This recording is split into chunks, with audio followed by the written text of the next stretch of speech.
Ruang Dewa Beladiri, bab 466 sampai dengan 470. Bab 466 Hadiah Ekstra. Kompetisi seni bela diri gabungan dari 4 kekuatan utama telah berakhir. Di tengah kekaguman penonton, Ye Xiwen memenangkan kejuaraan kompetisi ini. Dibandingkan dengan kompetisi sebelumnya, yang hampir selalu kontroversial, kompetisi tahun ini hampir tidak memiliki keraguan. Bahkan kekuatan seperti Istana Xuan Yuan sangat tertekan, tetapi mereka tidak menyatakan keberatan dengan peringkat kompetisi ini, karena mereka telah menyaksikan semua kompetisi dengan mata kepala mereka sendiri. Ye Xiwen menggunakan kekuatannya yang sangat kuat untuk mengalahkan semua musuh seperti tanah longsor. Pertempuran terakhir melawan Di Chen membuat semua orang melihat penyimpangan Ye Xiwen. Bukan karena yang lain terlalu lemah, tetapi karena Ye Xiwen terlalu kuat. Jika orang mempertanyakan Ye Xiwen, maka mereka yang dikalahkan oleh Ye Xiwen akan semakin kehilangan muka. Oleh karena itu, setelah kompetisi bela diri gabungan ini berakhir, jarang ada yang mempertanyakannya. Meskipun banyak orang masih terkesima, kompetisi telah berakhir, dan itu adalah fakta yang tak terbantahkan. Semua pasukan utama telah mengemasi barang-barang mereka dan akan kembali ke pasukan masing-masing. Dalam pertempuran di Akademi Zhenwu ini, ketiga pasukan utama bisa dikatakan telah menderita kerugian besar. Qitian, satu-satunya jenius yang dikirim oleh Guo Huoyun, dibunuh oleh Ye Xiwen. Saudara kembar Xuan Yuan, yang sangat dinantikan di Istana Xuan Yuan, dikalahkan oleh Ye Xiwen bahkan sebelum mereka sempat menunjukkan kekuatan sejati mereka. Mereka tidak dapat membentuk serangan gabungan, yang sangat disayangkan. Di antara ketiga kekuatan ini, Pulau Huntian relatif lebih baik. Lagi pula, monster laut Jin Wuxun menyerah secara langsung karena melawan Di Chen, dan diselamatkan serta tidak mati. Bahkan Akademi Zhenwu, yang akhirnya meraih kemenangan besar, juga tidak berada dalam situasi yang jauh lebih baik. Raja Qin gugur dalam pertempuran, sementara Raja Hanbing terluka parah dan belum pulih. Hanya Ye Xiwen yang memenangkan kejuaraan terakhir, yang tampaknya merupakan kompensasi kecil. Ini adalah kontes yang brutal. Semua orang memancarkan cahaya cemerlang dengan kehidupan mereka masing-masing. Banyak yang bahkan mengatakan bahwa kompetisi semacam ini, betapapun hebatnya seorang jenius, sebenarnya sedang membuka jalan bagi pemenangnya. Jalan menuju tak terkalahkan dipenuhi mayat-mayat yang tak terhitung jumlahnya. Mereka juga bisa menjadi mayat yang dipersiapkan bagi orang lain untuk membangun jalan menuju tak terkalahkan, yang menakutkan dan mencekam. Oleh karena itu, meskipun hadiahnya besar, jika dibandingkan dengan jumlah pengikut yang sangat besar, proporsi mereka yang benar-benar berpartisipasi dalam kompetisi tidak terlalu tinggi. Kini setelah kompetisi ini akhirnya berakhir, ia meninggalkan kenangan tak berujung dan legenda ketangguhan. Untuk pertama kalinya, sosok Ye Xiwen yang perkasa benar-benar terpatri di mata mereka, bahkan di jiwa mereka. Mungkin mereka tidak akan pernah lupa seumur hidup mereka bahwa ada seorang pria bernama Ye Xiwen yang pernah mengalahkan semua pahlawan dan memenangkan pertempuran ini. Setelah pertempuran ini, Ye Xiwen akhirnya menjadi terkenal di seluruh dunia. Bahkan di dataran tengah yang jauh, beberapa orang mulai menyebarkan berita tentang Ye Xiwen. Di wilayah selatan, ada seorang pahlawan muda seperti itu. Tidak diragukan lagi bahwa Ye Xiwen akan segera menarik perhatian banyak tuan muda, banyak di antaranya akan melihatnya sebagai duri dalam daging mereka dan ingin menyingkirkannya sesegera mungkin. Namun, bagi Ye Xiwen, menaklukkan dunia bukanlah tujuannya. Hadiah terbesarnya dari berpartisipasi dalam kompetisi bela diri 4 kekuatan besar adalah mengasah dirinya melalui pertempuran-pertempuran ini. Tentu saja, keuntungan lainnya adalah kekayaannya yang meroket setelah kompetisi ini. Pil Yuan spiritualnya akhirnya melampaui 20 juta. Selain hadiah uang dari kejuaraan ini, ada juga 3 juta pil Yuan spiritual yang sebelumnya ia bayarkan sebagai kompensasi. Bonus terbesar datang dari 10 juta pil Yuan spiritual yang dikirim oleh Puncak Yuyang. Ia masih ingat keheranan di mata ahli dari puncak Yuyang yang telah mengiriminya pil Ling Yuan. Mungkin, menurut mereka bahkan tidak pernah mempertimbangkan kemungkinan untuk menang. Karena Di Chen membunuh Raja Qin, puncak Yuyang, dalam kemarahannya, mengeluarkan 10 juta pil Ling Yuan sebagai hadiah.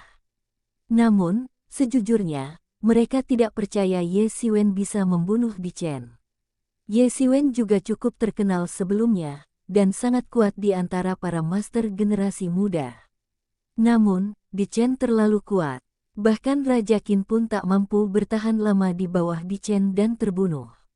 Bagaimana mungkin Ye Xiwen benar-benar membunuh Di Chen? Bukan karena ia terlalu menghargai Di Chen, melainkan karena ia tidak percaya bahwa ada jurang pemisah yang begitu lebar antara Ye Xiwen dan Raja Qin. Di Chen, yang mengalahkan Raja Qin dan bahkan kehilangan nyawanya, bukanlah lawan Ye Xiwen. Ini jelas merupakan ironi besar bagi Raja Qin. Namun, Ye Xiwen tidak peduli betapa terkejutnya orang-orang dari puncak Yuyang. Baginya, mendapatkan 10 juta pil Ling Yuan ini adalah hal terpenting. Ia tidak takut orang-orang dari puncak Yuyang akan gagal bayar. Lagi pula, 10 juta pil Ling Yuan adalah jumlah kekayaan yang luar biasa besar bagi seorang semi-santo, dan juga merupakan kekayaan yang sangat besar bagi seorang master di alam santo. Namun, untuk kekuatan seperti puncak Yuyang yang telah berada di antara 10 besar dan telah diwariskan selama bertahun-tahun, mereka tidak akan gagal bayar kekayaan yang dijanjikan kepada Ye Xiwen. Dengan 20 juta pil Ling Yuan di tangan, Ye Xiwen tidak perlu khawatir kekurangan pil Ling Yuan, setidaknya sebelum menerobos ke alam suci. Sekalipun jumlah pil Ling Yuan yang ia konsumsi dalam kultivasinya berkali-kali lipat dari orang biasa, 20 juta pil Ling Yuan tetaplah cukup. Ye Xiwen hendak meninggalkan puncak Duwu dan kembali ke puncak Changxing ketika seorang pemuda setampan giok datang berjalan ke arahnya dari kejauhan. "Adik muda Ye, tolong tunggu." Pemuda itu berhenti dan berkata ketika melihat Ye Xiwen. Dilihat dari pakaiannya, Ye Xiwen seharusnya murid Du Wufeng.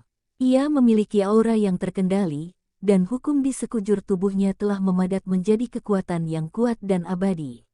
Ia sebenarnya adalah seorang master di tingkat Saint Realm. "Aku tidak tahu harus memanggil kakak senior ini apa," kata Ye Xiwen sambil membungkuk. "Nama saya Zheng Hexu," kata pemuda itu sambil tersenyum, senyum cerah di wajahnya, agak mirip dengan Qi Feifan, tetapi tidak secemerlang Qi Feifan. Dibandingkan dengan senyum Qi Feifan, senyumnya terasa lebih lembut. "Ternyata kakak senior Zheng, kira-kira apa yang membawamu ke sini?" Ye Xiwen agak bingung. Ia sudah menerima hadiah kemenangannya. Mungkinkah ada hal lain? "Begini. Aku di sini atas perintah kepala istana untuk memberitahu adik muda Ye bahwa Gua Sui Yue di alam rahasia Zhenwu akan dibuka untuk adik muda Ye besok. Kuharap adik muda Ye bisa bersiap lebih awal, karena hanya tersisa 3 tahun. Kata Zheng Hexu, dengan rasa iri yang tak terlukis di matanya saat menatap Ye Xiwen. Alam rahasia Zhenwu. Ketika Ye Xiwen mendengar 4 kata ini, seluruh tubuhnya bergetar. Ternyata itu adalah alam rahasia Zhenwu. Alam rahasia Zhenwu memang terkenal di Akademi Zhenwu, tetapi bukan berarti semua orang tahu apa itu.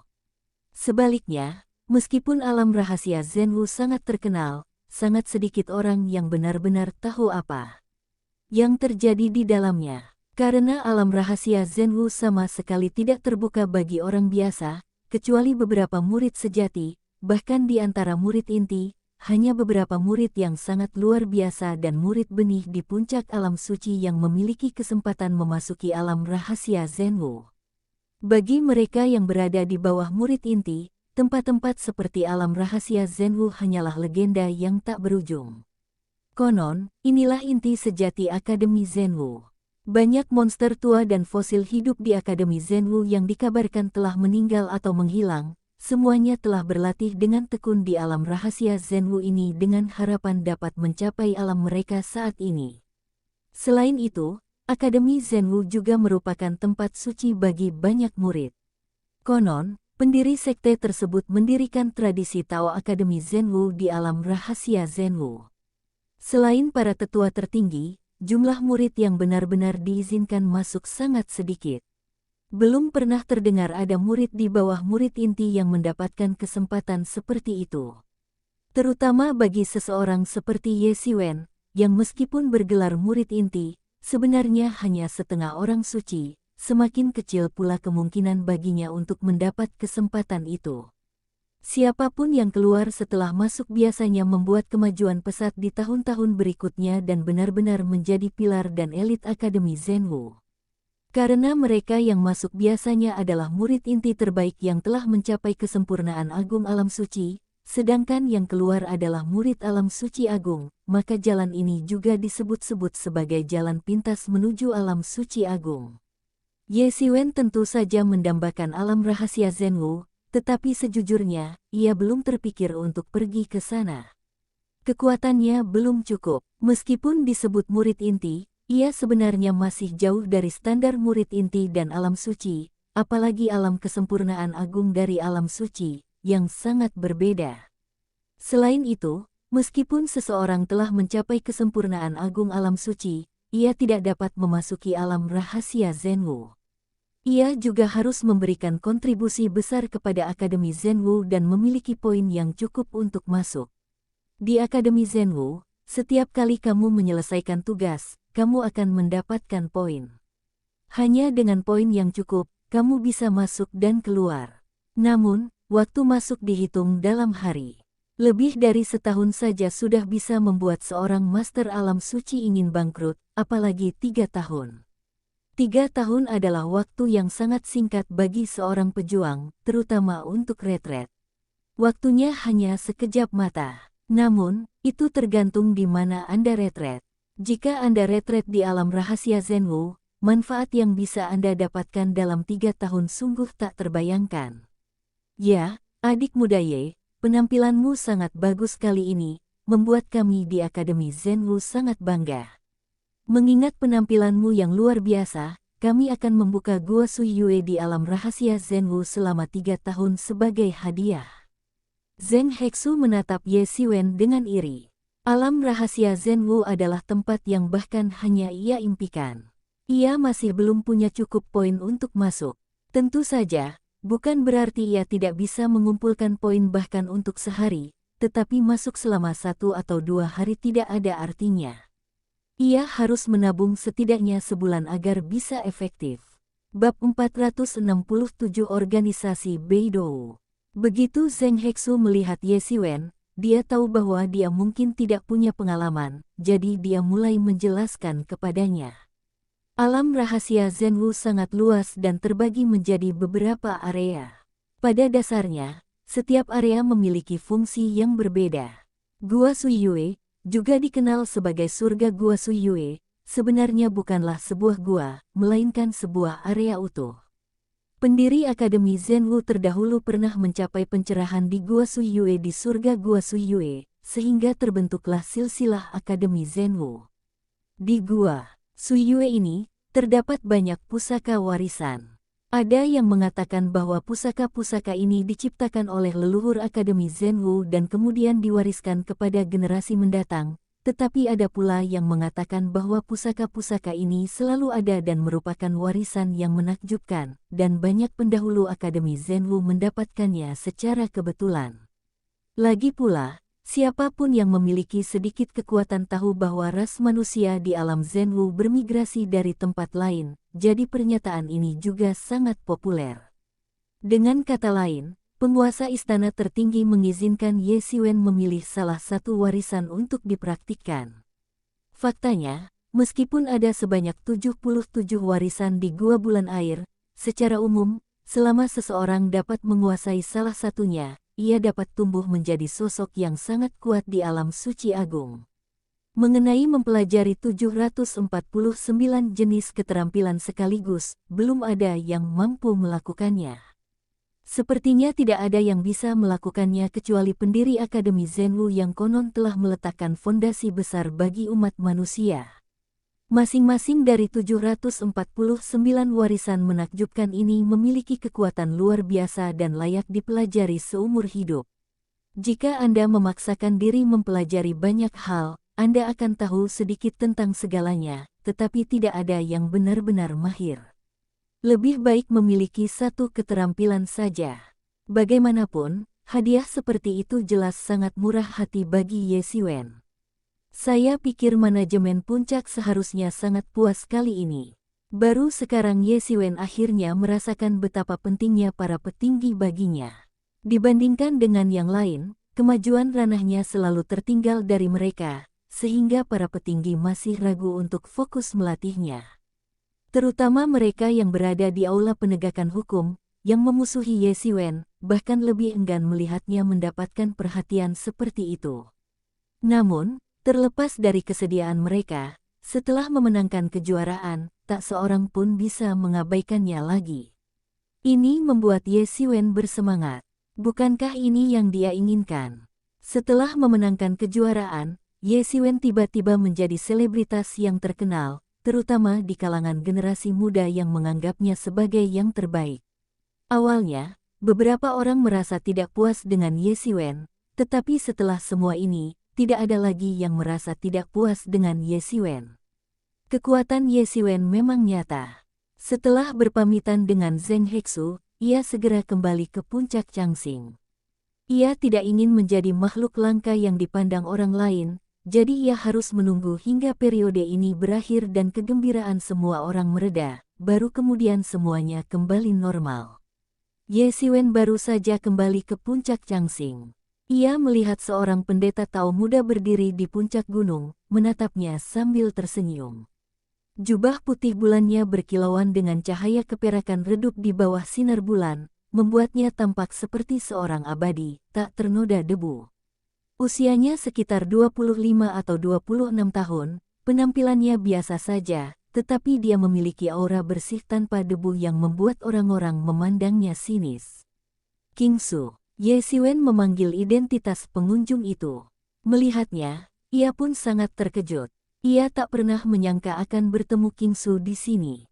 Sudah bertahun-tahun sejak mereka berpisah dari Pulau Wan Yao, hampir 10 tahun. Sama seperti ia sangat terkesan dengan Di Chen, Ye Xiwen juga sangat terkesan dengan pendeta Tao dari dunia lain ini. Inilah satu-satunya biksu dari dunia lain yang pernah ia temui dalam 2 kehidupannya. Di alam Zhenwu, Ye Xiwen belum pernah melihat pendeta Tao selain King Su. Mereka yang ia temui di kehidupan sebelumnya kebanyakan adalah orang-orang yang mencari ketenaran dan telah lama terjerumus ke dalam dunia duniawi. Oleh karena itu, sebelum bertemu King Su, Ye Xiwen memiliki kesan yang sangat buruk terhadap para biksu dan pendeta Tao ini. Namun, setelah bertemu King Su, kesannya terhadap mereka berubah drastis. Namun, setelah Pulau Wan Yao, tidak ada kabar tentang Di Chen, King Su, dan lainnya. Mereka tidak menginjakkan kaki di jalan kuno, juga tidak memasuki Akademi Zhenwu. Karena itu, Ye Xiwen sangat terkejut melihat King Su di Akademi Zhenwu. Ye Xiwen, selamat atas kemenanganmu. King Su menyunggingkan senyum lembut di wajahnya, sama seperti sebelumnya, tanpa kesantunan seorang biksu. Ye Xiwen menatap King Su dan berkata, kita sudah hampir 10 tahun tidak bertemu. Aku tidak percaya kau datang menemuiku hanya untuk memberi selamat. Ia berbicara terus terang, tetapi hubungannya dengan King Su baik. Pepatah persahabatan seorang pria sejati semurni air, mungkin berarti demikian. Zhang Yuelu, kukatakan padamu, katakan saja apa yang ingin kau katakan, dan jangan terlalu merahasiakannya sampai kentut. Kau menyembunyikannya seperti perempuan. Tiba-tiba, sebuah suara serak terdengar, dan sesosok tubuh tinggi muncul dari kehampaan. Ye Xiwen memandang ke arah cahaya bulan dan melihat seorang pemuda yang tampak berusia 20-an. Ia tinggi, hampir 2 meter, dan mengenakan jubah putih bulan. Ia menyatu dengan kegelapan malam dan sulit dikenali. Ye Xiwen mengerutkan kening dan langsung waspada. Ia tidak menyadari ada seseorang yang bersembunyi di kehampaan. Meskipun ia berada di puncak Changxing dan tidak terlalu waspada, tidak diragukan lagi bahwa kekuatan orang ini cukup baik. Apa yang terjadi? Tanya Ye Xiwen. Aku akan langsung memberitahumu. Pria jangkung itu menatapnya dan berkata, kami ingin mengundangmu untuk bergabung dengan organisasi kami. Beidou, Beidou, tanya Ye Xiwen, diam-diam waspada di dalam hatinya. Organisasi macam apa ini? Kenapa dia belum pernah mendengarnya? Kami adalah organisasi yang khusus merekrut elit muda, dan kami hanya merekrut elit muda yang paling berprestasi. Kata pria jangkung itu. Ye Xiwen telah mendengar banyak organisasi semacam itu, termasuk Tentara Ilahi, yang juga memiliki sifat serupa.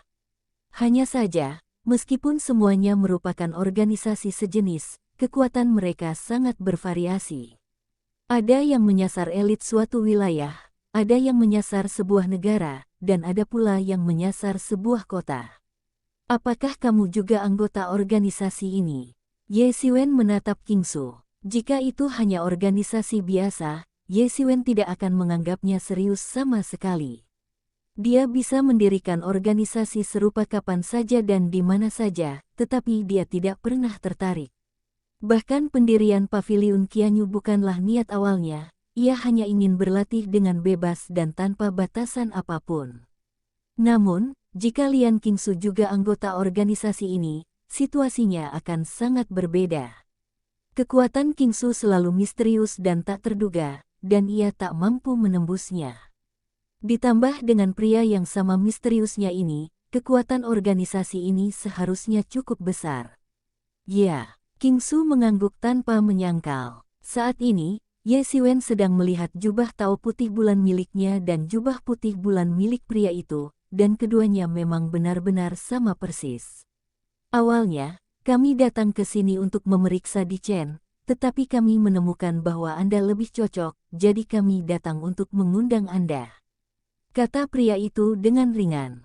Ye Xiwen tiba-tiba menyadari inilah alasannya. Ia jelas telah menyaksikan pertarungan antara dirinya dan Di Chen hari ini. Awalnya ia berencana untuk menemukan Di Chen, tetapi kini ia menemukan dirinya sendiri. Tubuh Di Chen masih hangat, tetapi inilah kenyataannya. Tidak ada yang akan membela orang yang sudah meninggal. Semua kejayaan yang Di Chen miliki dalam hidupnya lenyap dengan kekalahannya di pertempuran terakhir. Inilah kenyataan yang sebenarnya. Dengan kata lain, jika ia kalah sekarang, siapa yang masih akan mengingatnya? Maaf, aku tidak tertarik bergabung dengan organisasi manapun dan dikendalikan oleh orang lain. Ye Xiwen menggelengkan kepala dan menolak. Meskipun organisasi ini jelas kuat dan semua anggotanya sangat cakap, ia tetap waspada untuk bergabung dengan organisasi semacam itu, terutama jika dikendalikan oleh orang lain. Ia sama sekali tidak tertarik. Jangan khawatir, kata Qingsu saat itu, organisasi kami tidak ketat. Kami tidak akan membatasi kebebasan kalian di hari kerja. Kami hanya akan memberitahu kalian ketika ada misi, dan kami tidak akan memaksa kalian untuk menyelesaikannya. Kalian bebas memilih untuk menyelesaikan misi atau tidak. Organisasi kami memiliki sumber daya dan jaringan intelijen yang melampaui imajinasi Anda. Kata Qingsu, Anda tidak akan rugi apapun dengan bergabung dengan organisasi kami. Tidak ada persyaratan wajib, perlakuan sebaik itu. Ye Xiwen menyipitkan mata. Ia merasa ada yang tidak beres. Dengan perlakuan sebaik itu, ia tidak curiga Qingsu menipunya, karena memang tidak perlu. Jika ia benar-benar bergabung, ia akan segera tahu. Lagi pula, ia masih percaya pada karakter Qingsu. Dengan sumber daya dan jaringan intelijen yang tak terbayangkan, dan tanpa harus menyelesaikan misi, bagaimana mungkin organisasi seperti itu tidak runtuh? Tentu saja, tidak semua orang bisa menikmati perlakuan seperti itu. Pria jangkung itu segera menjelaskan, hanya anggota resmi organisasi kami yang bisa menikmati perlakuan seperti itu. Staf tingkat bawah memiliki tugas terkait yang harus diselesaikan setiap bulan. Tentu saja, selain beberapa tunjangan dasar, sumber daya lain yang Anda inginkan harus dibayar dengan poin kontribusi yang sesuai. Ada banyak hal yang tidak akan pernah Anda dapatkan di Akademi Zhenwu. Setelah mendengar penjelasan pria itu, Ye Xiwen tiba-tiba menyadari bahwa memang seperti itu. Jika semua orang bisa menikmati perlakuan seperti itu dengan santai, organisasi itu tidak akan jauh dari kebangkrutan. Lagi pula, yang terpenting adalah tidak ada persyaratan untuk menyelesaikan tugas, tetapi untuk menikmati perlakuan tambahan, jelas seseorang harus menyelesaikan tugas tersebut, jika tidak, tidak akan ada poin kontribusi dan tidak ada sumber daya. Jika Anda adalah staf tingkat rendah, hal ini tentu saja tidak hemat biaya, tetapi jika Anda adalah anggota formal, maka Anda akan memiliki kehidupan yang jauh lebih santai dan Anda dapat memilih apakah akan menerima tugas tersebut atau tidak. Ini berarti baginya, ini adalah sumber daya dan intelijen lainnya. Lagi pula, Ye Xiwen memiliki banyak rahasia yang memalukan bagi Akademi Zhenwu, seperti sayap iblis, tetapi melalui organisasi ini, ia dapat mengungkapkannya. Ini benar-benar berbeda. Bab 468 memasuki alam rahasia Zhenwu. Sepertinya tidak ada salahnya bergabung dengan organisasi semacam itu. Anda tidak dipaksa untuk menyelesaikan tugas. Jika Anda menginginkan sumber daya tertentu, Anda juga dapat mengumpulkan poin kontribusi dengan menyelesaikan tugas. Singkatnya, ini sangat gratis. Namun, Ye Xiwen juga memahami bahwa pihak lain berani menawarkan persyaratan seperti itu, dan pasti akan menawarkan persyaratan yang cukup menarik untuk memaksanya menyelesaikan tugas tersebut. Namun, ini bukanlah hal yang buruk, dan bukan hal yang buruk untuk membiarkan dirinya sendiri memiliki jalan keluar. Lagi pula, musuh bebuyutanmu, Dewa Pertama, telah bergabung dengan organisasi lain, Nandou, yang mungkin akan merepotkanmu di masa depan. Kata King Su ringan. Pupil mata Ye Xiwen tiba-tiba mengerut. Ye Xiwen selalu mengkhawatirkan keberadaan Dewa Pertama. Awalnya, ia tidak terlalu peduli dengan pasukan dewa, tetapi kemunculan Dewa Kedua membuatnya menyadari bahwa ada orang-orang kuat di dalam pasukan dewa. Dewa Kedua telah menyebabkan banyak masalah. Baginya, jadi Dewa Pertama, yang peringkatnya lebih tinggi darinya, jelas lebih kuat. Namun, tidak ada kabar tentangnya. Tanpa diduga, ia mendengar kabar tentangnya dari King Su. Dan ada pula organisasi Nandou. Karena King Su mengusulkannya dengan sangat serius, jelaslah bahwa organisasi itu sangat tangguh. Jika seperti Beidou, dengan orang-orang setingkat King Su dan Di Chen bergabung, maka organisasi ini niscaya akan sangat menakutkan. Beidou, Nandou, kenapa mereka terasa begitu mirip? Ye Xiwen terdiam beberapa saat, lalu tiba-tiba menyeringai dan berkata, "Ada beberapa koneksi, tapi ini bukan yang seharusnya kau ketahui sekarang. Jika kau bergabung dengan kami, kau akan perlahan-lahan mengetahuinya nanti." "Aku hanya bertanya, apakah kau mau bergabung?" tanya pria jangkung itu dengan tidak sabar, jelas tidak ingin menjelaskan lebih lanjut kepada Ye Xiwen. "Jiao Mu Jiao, jangan terlalu sabar. Dia mungkin akan menjadi pasanganmu di masa depan," kata King Su sambil tersenyum, jelas sangat akrab dengan Jiao Mu Jiao. Jiao Mu Jiao tidak mengatakan apa-apa, tetapi hanya menatap Ye Xiwen untuk melihat reaksinya. Ye Xiwen mengerutkan kening dan tetap diam. Ia tidak mengkhawatirkan keselamatannya sendiri, meskipun sepertinya ia telah mendengar beberapa rahasia. Namun, seharusnya itu bukan masalah besar. Hal-hal ini tampak sangat rahasia, tetapi sebenarnya tidak ada rahasia yang sebenarnya di dalamnya. Selain mengetahui bahwa organisasi ini bernama Beidou, ia tidak tahu apa-apa. Terlebih lagi, ini adalah puncak Changxing dan Akademi Zhenwu. Jika mereka benar-benar memprovokasi monster tua, tak satu pun dari mereka akan bisa melarikan diri. Setelah mempertimbangkan untung dan ruginya, Ye Xiwen mengangkat kepalanya, tersenyum, dan berkata, "Kalau begitu, aku akan bergabung." Ada banyak keuntungan bergabung dengan organisasi ini, dan Ye Xiwen belum melihat kerugian apapun untuk saat ini.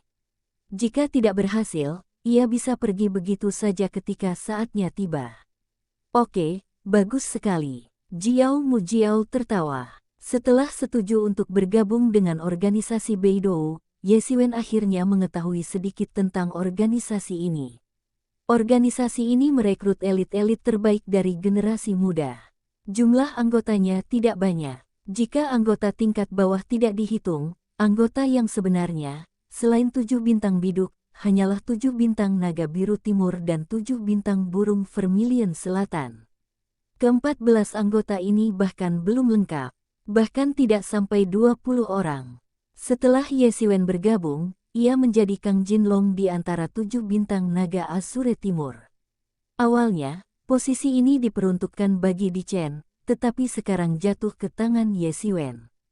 King Su adalah Zhang Yuelu di antara 7 bintang burung vermilion selatan, dan pria jangkung itu adalah calon rekan aksi masa depan Ye Siwen, Jiao Mujiao di antara 7 bintang naga biru timur. Jika ada tugas atau hal yang harus dilakukan di masa mendatang, kami akan memberitahu Anda dan Anda dapat memilih untuk melakukannya atau tidak. Setelah keduanya selesai menjelaskan, mereka menyerahkan cincin bermotif naga dan seragam putih bulan kepada Ye Siwen lalu pergi. Melihat mereka berdua pergi begitu saja, Ye Siwen sedikit tercengang. Meskipun awalnya mereka bilang ini organisasi yang longgar, ternyata terlalu bebas dan mudah. Namun, Ye Siwen hanya tersenyum. Lagi pula, yang ia hargai adalah kebebasan organisasi ini yang tidak membatasinya. Selama tidak ada misi, ia bisa pergi kemanapun ia mau.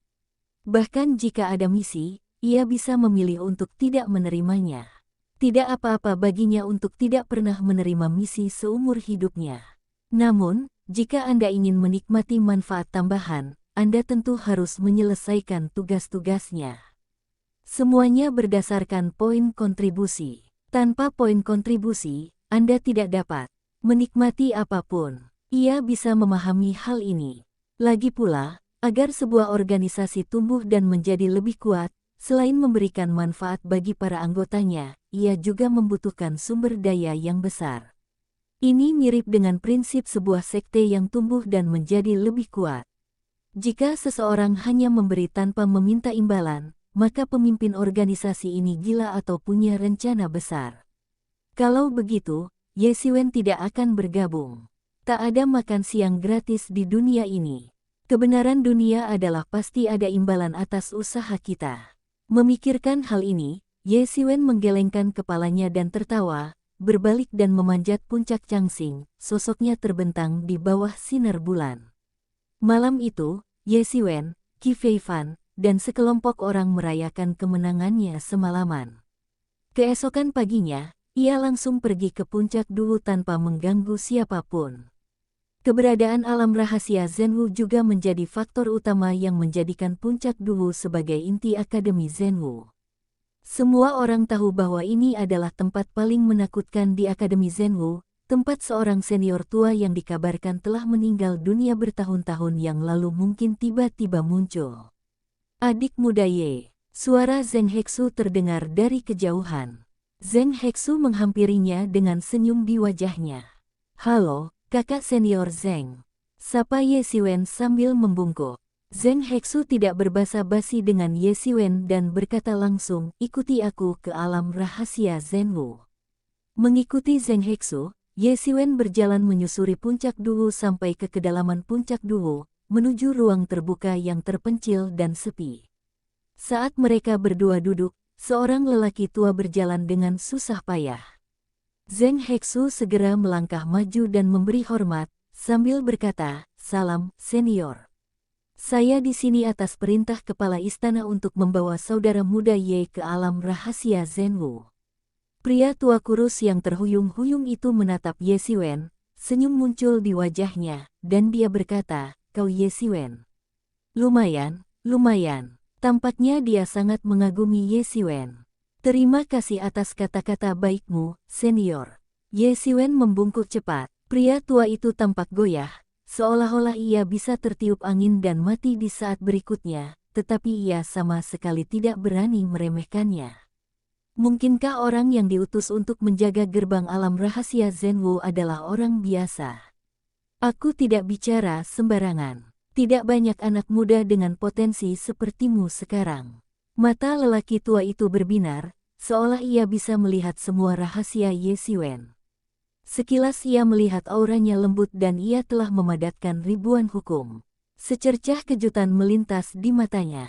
Lelaki tua itu tak banyak bicara, hanya dengan cepat membentuk segel tangan. Di ruang hampa yang tadinya kosong, sebuah pintu tampak terkoyak oleh suatu kekuatan dahsyat.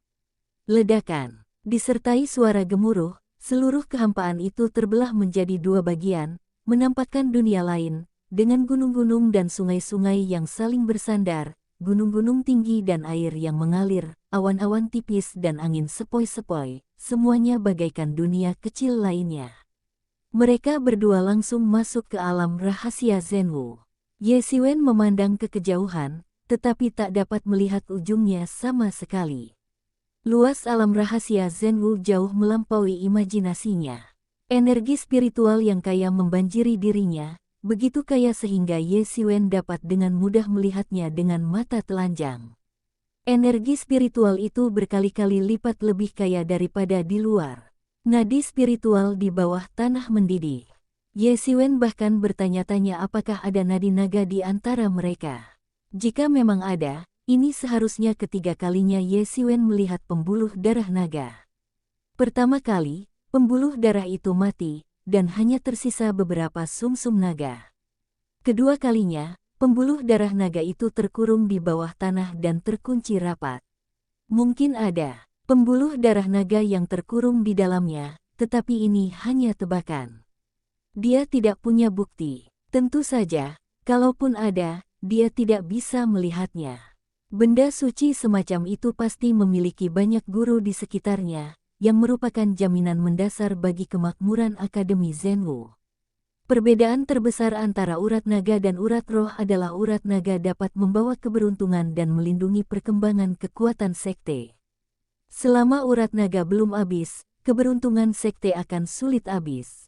Keduanya berjalan jauh ke alam rahasia Zhenwu, melewati berbagai area, dan melihat banyak orang kuat dengan aura menakjubkan yang sedang berlatih dalam pengasingan. Pikiran ilahi yang luar biasa kuat menyapu mereka berdua, lalu menyusut kembali. Para master ini adalah elit sejati di Akademi Zhenwu kami. Banyak dari mereka menjadi terkenal ribuan tahun yang lalu, atau bahkan puluhan ribu tahun yang lalu. Zheng Hexu memperkenalkan, orang-orang ini telah memberikan kontribusi besar bagi Akademi Zhenwu kita, jadi mereka diizinkan untuk tinggal di sini selamanya. Kata Zheng Hexu dengan raut wajah penuh kerinduan. Bisa berlatih di sini selama setahun saja sudah merupakan keberuntungan besar, apalagi bisa tinggal di sini selamanya.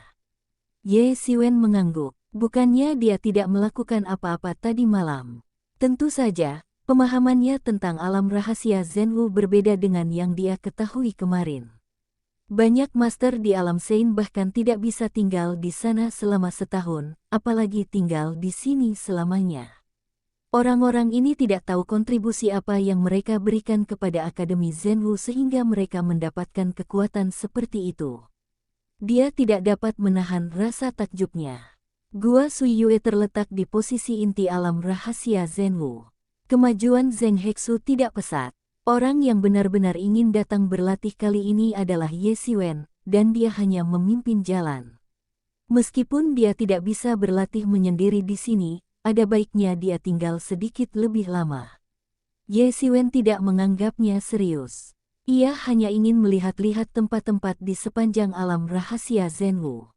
Tiba-tiba, mereka berdua memasuki gurun tak berujung dengan pasir dan debu di langit, nyaris tak berujung. Dan yang terpenting, di sini, Ye Xiwen hampir tidak bisa merasakan keberadaan energi spiritual apapun. Bahkan hukum langit dan bumi yang awalnya dapat ia rasakan dengan jelas pun samar dan hampir sulit dirasakan. Bab 469 Dia memang cabul. Tempat seperti itu seakan telah mengalami baptisan kiamat.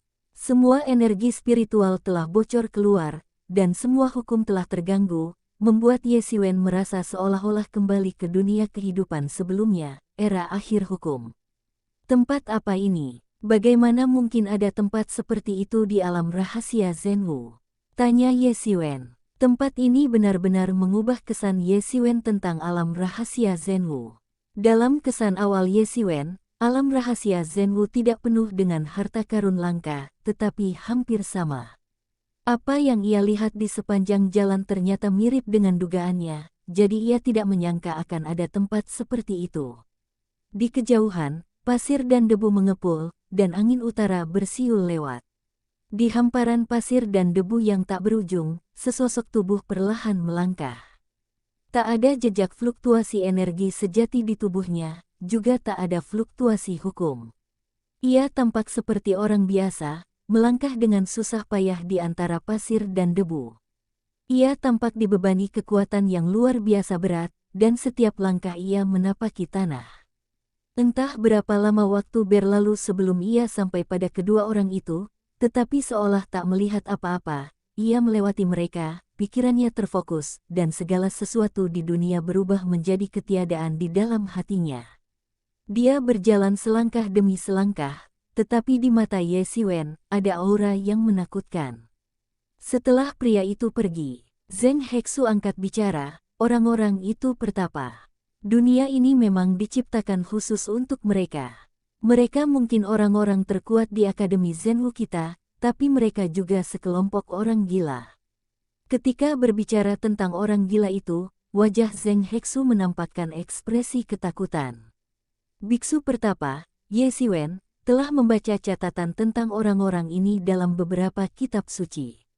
Mereka adalah sekelompok orang yang menikmati penderitaan, mencoba segala cara untuk menyiksa tubuh mereka, dan mengalami penderitaan batin yang tak berujung. Mereka menyublim dalam penderitaan dan memahami hukum langit dan bumi. Zheng Hexu benar sekali menyebut orang-orang ini gila, karena mereka memang sekelompok orang gila. Kejam terhadap orang lain bukanlah hal yang wajar. Ketika orang-orang terdesak hingga ekstrim, mereka tak bisa berbuat apa-apa. Seseorang yang tampak sangat jujur di waktu biasa mungkin akan meledak dengan kekejaman yang tak terbayangkan, tetapi para biksu pertapa itu berbeda. Mereka tidak hanya kejam terhadap musuh, tetapi bahkan lebih kejam terhadap diri mereka sendiri, dan akan menggunakan cara-cara yang tidak akan mereka gunakan terhadap musuh untuk menghadapi diri mereka sendiri. Mereka sangat menakutkan, baik secara mental maupun fisik. Di saat yang sama, para biksu pertapa ini seringkali merupakan kelompok orang paling berkuasa dalam sebuah sekte, karena mereka tidak takut mati. Ketika mereka benar-benar bertarung, mereka seperti orang gila dan tidak peduli dengan nyawa mereka sendiri. Oleh karena itu, para biksu pertapa ini jarang keluar untuk membuat masalah, tetapi begitu mereka memprovokasi masalah, mereka akan bertarung sampai mati. Meskipun pria itu tadi tampak tidak memiliki apa-apa di tubuhnya, Ye Xiwen menduga bahwa ia mungkin memiliki semacam formasi yang meningkatkan gravitasi di tubuhnya. Hal ini juga sangat umum, karena para pertapa ini tidak mempraktikkan teknik latihan fisik apapun, melainkan hanya menggunakan metode penyiksaan diri ini untuk memperkuat tubuh mereka. Mereka percaya bahwa tubuh manusia itu sendiri adalah mahakarya Tuhan dan hal yang paling sempurna di dunia. Latihan fisik yang bertujuan mengubah konstitusi fisik merupakan penghujatan bagi tubuh manusia. Hanya metode inilah yang terbaik. Meskipun metode ini sederhana, mereka yang mampu bertahan di dalamnya sangatlah menakutkan. Sepanjang sejarah, telah lahir banyak orang kuat di antara para pertapa. Mereka tidak akan keluar dengan mudah, tetapi begitu mereka lahir, mereka pasti akan cukup kuat untuk mengguncang dunia. Melihat sosok pria itu yang menghilang, Ye Xiwen tak kuasa menahan diri untuk menelan ludahnya diam-diam. Orang-orang ini memang pantas disebut orang gila. Di era yang hampir berakhirnya Dharma ini, ujian kultivasi sangatlah berat bagi manusia. Latihan keras bahkan lebih berat lagi ketika seseorang tidak dapat merasakan hukum dan tidak dapat menggunakan energi sejati. Hampir tidak ada energi spiritual di sini, jadi setiap energi sejati harus digunakan dengan hemat. Jika Anda berlatih dalam kondisi yang begitu keras, Anda mungkin tidak melihat terobosan apapun selama 10 atau bahkan 100 tahun, tetapi begitu Anda melihatnya, terobosan itu akan sangat dahsyat. Cara latihan seperti ini sangat sulit dan memerlukan ketekunan yang besar, jika tidak maka tidak dapat dilakukan. Ye Xiwen mengaguminya, tetapi dia tidak akan pernah melakukan itu.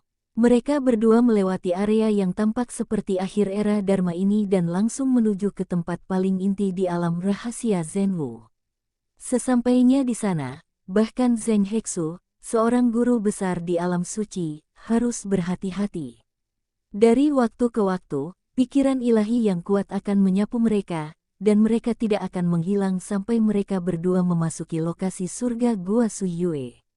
Ye Siwen menemukan bahwa ada lingkaran sihir di dekat surga Gua Suyue, yang mengisolasi pikiran ilahi orang-orang itu. Setelah tiba di tempat itu, Zheng Hexu menunjuk ke sekeliling dan berkata, inilah surga Gua Suyue. Selain bagian dalam Gua Suyue yang tidak terbuka untuk umum, terdapat 7.749 jenis warisan di surga Gua Suyue ini. Kalian dapat memilih salah satu untuk dipahami. Warisan-warisan ini sendiri tidak terbuka untuk umum. Jika kalian memahami salah satunya, setidaknya kalian akan mencapai puncak alam suci agung di masa depan. Zheng Hexu memandang Ye Siwen dengan iri. Salah satu dari 749 warisan ini sungguh luar biasa. Pilih salah satu dan latihlah hingga tuntas, dan warisan itu akan sangat kuat. Namun, tidak semua orang bisa mempraktikkannya. Bahkan para jenius sekalipun, akan membutuhkan waktu yang lama. Setidaknya mereka harus mencapai alam Sein sebelum bisa direkrut untuk berlatih di sini. Setahu Zheng Hexu, Ye Siwen adalah satu-satunya yang direkrut di alam semi-Sein. Ye Siwen melihat sekeliling dan melihat dataran yang sangat luas. Terdapat 749 prasasti batu di keempat sisinya. Masing-masing prasasti setinggi lebih dari 1000 kaki dan diukir dengan beberapa simbol atau karakter segel kuno yang tak terjelaskan. Tidak seorang pun dapat memahami tulisan kelompok etnis mana yang dimaksud. Namun, tidak perlu melihatnya untuk memahaminya, melainkan tentang pemahaman, karena orang-orang yang menulis tradisi-tradisi ini telah mengukir wawasan mereka sendiri pada loh-loh batu tersebut. Itulah satu-satunya cara untuk memahaminya. Jika tidak, Anda bahkan tidak akan dapat memahami apa yang ditulisnya. Di depan 749 prasasti batu ini, terdapat lebih dari selusin orang yang duduk tegak, masing-masing menjaga prasasti batu dan bermeditasi. Beberapa dari mereka tampak sangat tua dengan janggut yang tak tercukur, duduk tegak dan tak bergerak, seolah-olah mereka sudah mati. Ada beberapa sosok di dekatnya yang pikiran spiritualnya menyapu. Salah satunya adalah seorang pria yang tampaknya berusia sekitar 20 tahun. Pikiran spiritualnya bagaikan pedang, sangat tajam. Saat ia menyapu, pedang itu bagaikan pedang panjang di udara. Aura mengerikan itu menyapu Ye Siwen, tetapi sebelum dia bisa melawan, dia segera menarik pikiran spiritualnya kembali ke dalam tubuhnya, mengabaikan Ye Siwen seolah-olah dia tidak melihatnya. Ye Siwen baik-baik saja, karena ia memiliki cermin Tianyuan untuk melindunginya, dan aura serta pikiran ilahi ini hampir tidak berpengaruh padanya. Lagi pula, ia bukanlah manusia tanah liat yang bisa dimanipulasi oleh siapapun. Sebaliknya, Zheng Hexu di sampingnya menderita jerawat karena serangan aura yang tiba-tiba. "Apakah kamu baik-baik saja?" tanya Ye Siwen. "Tidak apa-apa." Zheng Hexu menggelengkan kepalanya dan berkata sambil tersenyum, wajahnya pucat dan kata-katanya tidak tulus. Ia berpikir dalam hati bahwa memang ada beberapa orang mesum di alam rahasia Zhenwu ini. Ia adalah seorang master di alam suci, tetapi ia terluka parah oleh hantaman momentum. Tentu saja, yang lebih abnormal lagi adalah Ye Siwen. Bahkan seorang master Saint Realm seperti dia pun terluka, tetapi Ye Siwen sebenarnya baik-baik saja. Dan melihat penampilannya, tidak ada tanda-tanda keengganan sama sekali. Dia sama sekali tidak peduli. Mereka semua memang cabul, seperti dugaanku. Tapi itu benar. Kalau mereka bukan cabul, bagaimana mungkin mereka direkrut saat berada di alam semi-santo? Beberapa pikiran ilahi kembali menyapu, membuat suara, huh. Mereka sedikit terkejut melihat kekuatan Ye Siwen, tetapi mereka semua langsung tersadar. Waktu mereka sangat berharga dan mereka tidak akan menyia-nyiakannya untuk hal-hal seperti itu. Yang mereka lakukan sekarang hanyalah memastikan apakah ada bahaya. Bisakah aku memilih salah satu dari warisan ini? Tanya Ye Xiwen. Ya, kamu hanya boleh memilih salah satu dari warisan ini. Kata Zheng Hexu, sebenarnya, akademi ini juga untuk kebaikanmu sendiri. Salah satu dari warisan ini adalah warisan tertinggi. Jika kamu mempelajari terlalu banyak sekaligus, kamu tidak akan mempelajari apapun. Ye Xiwen memikirkannya dan setuju. Bukannya ia berpikir ia tidak bisa mempelajarinya. Ia mendapat bantuan dari ruang misterius itu. Ketidakmampuannya untuk mempelajarinya bahkan tidak terpikirkan olehnya. Namun, ruang misterius itu juga menguras energi spiritual. Meskipun ia sekarang memiliki lebih dari 20 juta pil esensi spiritual, yang terasa sangat banyak, jika ia mempelajari semuanya, bahkan jika itu hanya tingkat pemula, ia mungkin tidak akan memiliki pil spiritual yang tersisa. Semua itu akan sia-sia.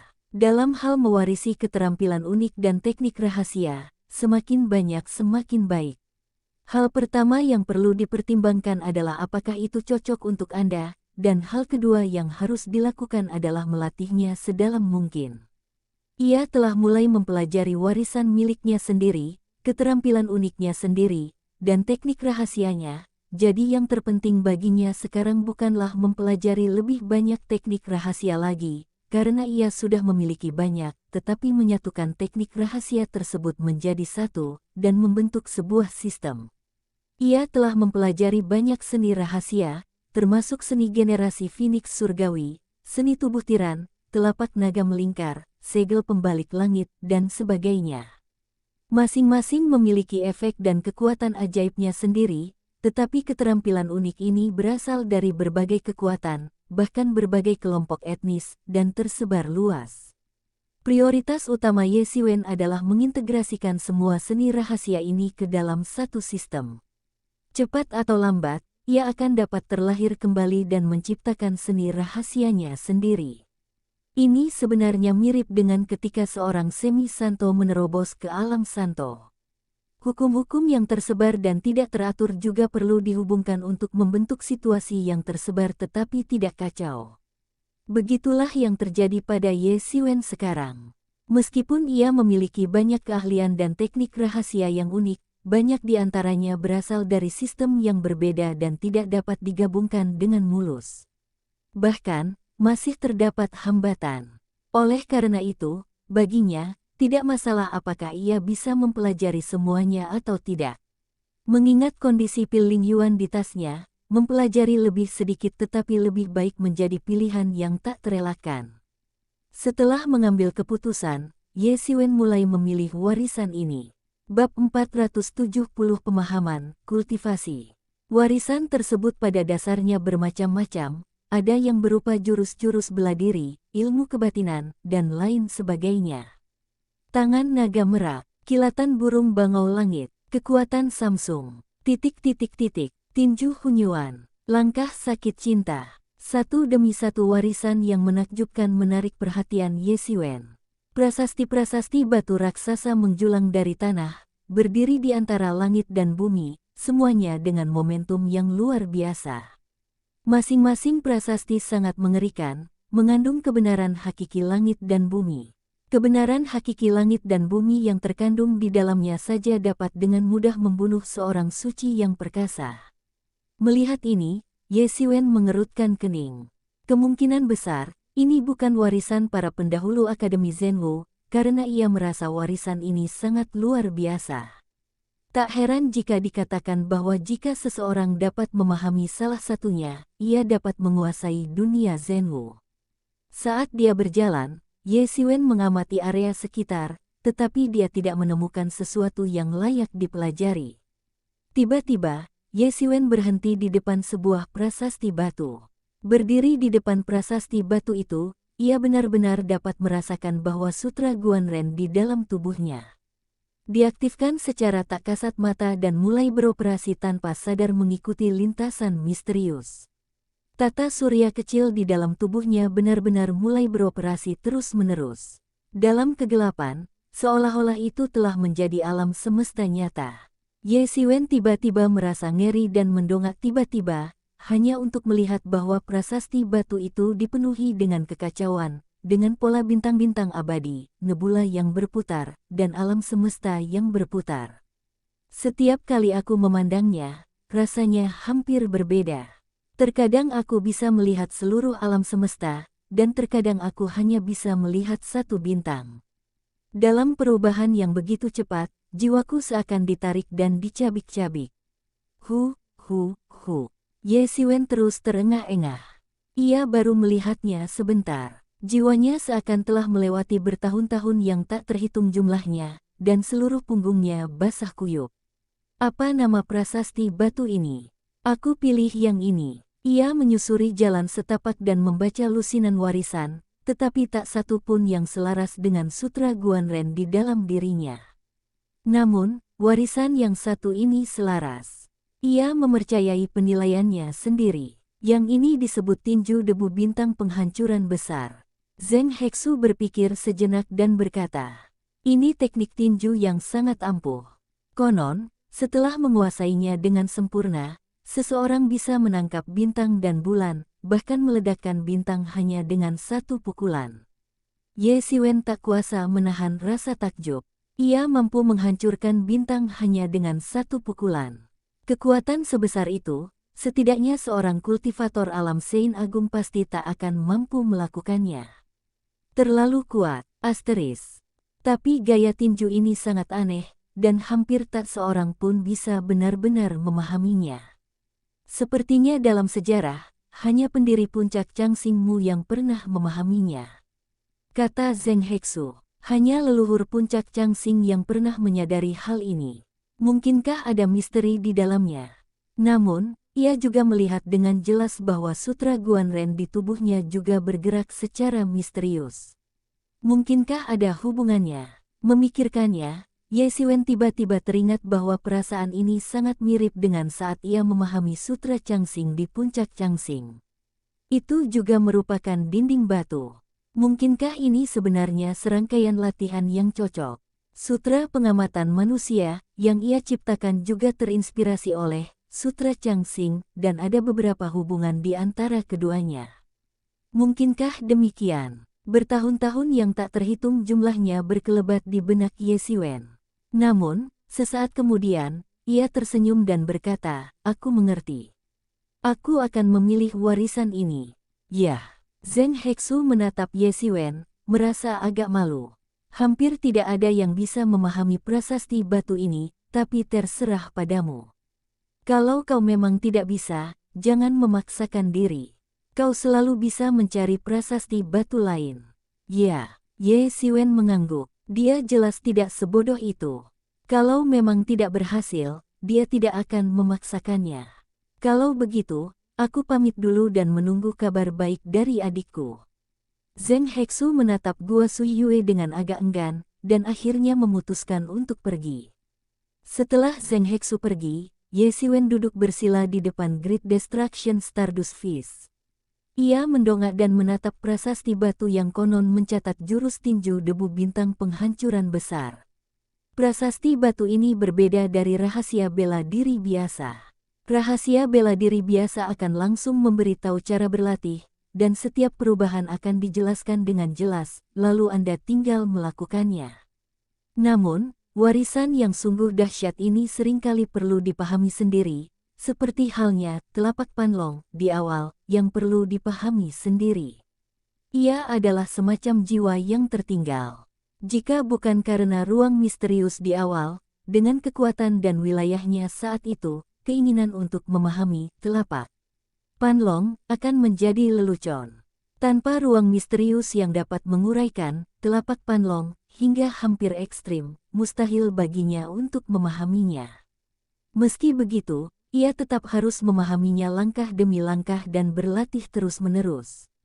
Tentu saja, ada juga beberapa yang dikompilasi menjadi buku, misalnya, teknik generasi Phoenix yang dikompilasi menjadi teks dengan cara ini. Sebenarnya, dari segi level, ini masih relatif tinggi, karena setelah mencapai level tertentu, seni bela diri merupakan semacam ranah dan pemahaman misterius. Mereka yang mengerti akan mengerti, dan mereka yang tidak mengerti akan tetap tidak mengerti meskipun banyak bicara. Kuncinya adalah memahaminya sendiri. Seberapa banyak yang bisa Anda pahami sepenuhnya bergantung pada pemahaman dan ranah Anda sendiri. Telapak Panlong, yang asli dan tinju debu bintang penghancur besar, yang sekarang hampir sama, tetapi teknik generasi Phoenix Surgawi menuliskan pemahaman misterius ini dalam bentuk bahasa yang dapat dipahami semua orang. Dibandingkan dengan telapak Panlong, yang hanya dapat diandalkan dan dipahami sebatas kemampuan individu, perbedaannya terlihat jelas. Akan tetapi, tidak peduli seberapa unggul atau rendahnya pemilik asli teknik rahasia dan warisan ini, bahkan yang inferior pun bukanlah sesuatu yang Ye Xiwen mampu untuk bersikap gegabah sekarang. Bagi orang luar, Great Destruction Stardust Fist ini hanyalah peta bintang, yang tampak sesederhana itu, tetapi di mata Ye Xiwen, itu benar-benar berbeda. Di matanya, sebuah bintang raksasa berputar. Hanya dengan melihat peta bintang ini, Ye Xiwen hampir merasa seolah-olah ia dapat melihat seluruh alam semesta. Perasaan ini membuatnya hampir tenggelam dalam perasaan menyegarkan ini. Dalam peta bintang ini, misteri bintang-bintang hampir terungkap sepenuhnya. Ye Xiwen hampir bisa merasakan misteri semua bintang, perasaan misterius itu, tetapi ia tidak bisa melihatnya dengan jelas. Perasaan ini membuatnya sangat tertekan. Di cermin Tianyuan, pil saripati spiritual yang tak terhitung jumlahnya mulai terbakar, dan sungai panjang energi spiritual mengalir ke ruang misterius di dalam tubuh. Ruang misterius yang tadinya agak sunyi, tiba-tiba menjadi liar setelah diresapi energi spiritual yang tak berujung ini. Semua wawasan mendalam itu, wawasan yang sama sekali tidak dapat dipahami Ye Xiwen, semuanya terserap ke dalam ruang misterius itu dan mulai dianalisis dengan panik. Pemahaman mendalam yang awalnya mustahil untuk dipahami, kini dapat dipahami oleh Ye Xiwen dalam sekejap, bagaikan sekumpulan karakter yang tidak jelas yang kini diubah menjadi karakter Cina sederhana yang dapat dipahami. Gugusan informasi itu terpatri dalam benak Ye Xiwen, memberinya perasaan menyegarkan. Perasaan pencerahan dan pemahaman itu tak tertandingi dan tak tergantikan oleh apapun. Pada saat yang sama, hanya dialah yang berani melakukan hal seperti itu. Kebanyakan orang tidak berani memahaminya secara terus-menerus, karena jika tidak, hal itu dapat sepenuhnya memengaruhi pemahaman mereka tentang Tao. Bagaimanapun, setiap seni bela diri yang diciptakan seseorang pasti mengandung caranya sendiri, terutama seni bela diri yang membutuhkan pemahaman. Terlebih lagi, seni bela diri tersebut hampir memuat sebagian besar pemahaman dan wawasan seseorang tentang seni bela diri. Saat mempelajari seni bela diri, Anda pasti akan dibimbing oleh orang lain. Ini sangat berbahaya. Sekali Anda dibimbing, Anda mungkin tidak akan pernah bisa menapaki jalan Anda sendiri lagi, dan prospek perkembangan Anda di masa depan akan sangat terbatas. Oleh karena itu orang yang menguasai ilmu bela diri ini harus mempunyai tekad yang kuat dan mental yang kuat, kalau tidak bisa-bisa dia malah kaget dan menjadi orang bodoh.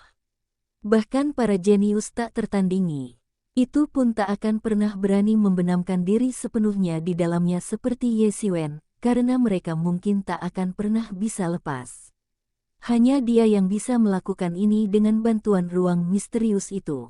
Ini pula yang menjadi alasan mendasar mengapa kualifikasinya jauh lebih buruk dibanding para jenius itu, tetapi kemajuannya tidak lambat sama sekali. Seiring berjalannya waktu dari hari ke hari, peta bintang di mata Ye Xiwen bukan hanya sekedar bintang, tetapi perlahan mulai membentuk galaksi. Ye Xiwen duduk bersila di depan prasasti batu, seolah-olah ia sedang duduk di pusat alam semesta. Alam semesta awalnya kosong dan mati, tetapi seiring pemahaman Ye Xiwen yang semakin mendalam, bintang-bintang lain perlahan mulai muncul di sekitarnya. Pertama, sebuah bintang raksasa muncul di bawah Ye Xiwen, memancarkan cahaya terang yang menerangi seluruh alam semesta. Inilah satu-satunya sumber cahaya di alam semesta, dan ia adalah satu-satunya makhluk hidup di alam semesta ini, dan satu-satunya Tuhan yang sejati di alam semesta ini. Alam semesta ini tidak ada dalam kenyataan, melainkan hanya di dunia spiritualnya, tetapi tidak berbeda dengan alam semesta yang sebenarnya. Bintang-bintang ini, alam semesta ini, semuanya lahir dari pikirannya dan dihancurkan oleh pikirannya. Berkat kesadaran ini, Ye Siwen benar-benar merasa seperti dewa. Dunia lahir dari hatinya dan dihancurkan oleh hatinya, layaknya Buddha yang legendaris, satu-satunya Tuhan sejati di alam semesta. Sebutir pasir adalah dunia, sebatang pohon adalah Bodhi. Seiring pemahamannya yang mendalam, bintang-bintang ini mulai bertambah secara bertahap. Mulai muncul bintang, planet, satelit, debu kosmik, dan meteorit. Perlahan-lahan, semuanya tampak semakin menyerupai alam semesta yang nyata. Kemajuan Ye Siwen semakin cepat. Sehebat apapun orang biasa, ia tak mungkin secepat dirinya, tetapi ia mampu melakukannya karena berkat ruang misterius, pemahamannya tentang tinju debu bintang penghancuran besar telah mencapai tingkat yang tak terbayangkan. Selain itu, sutra pengamatannya juga membutuhkan pembukaan alam semesta di dalam tubuhnya. Dengan pengalaman seperti itu, kecepatannya tentu saja tak bisa melambat.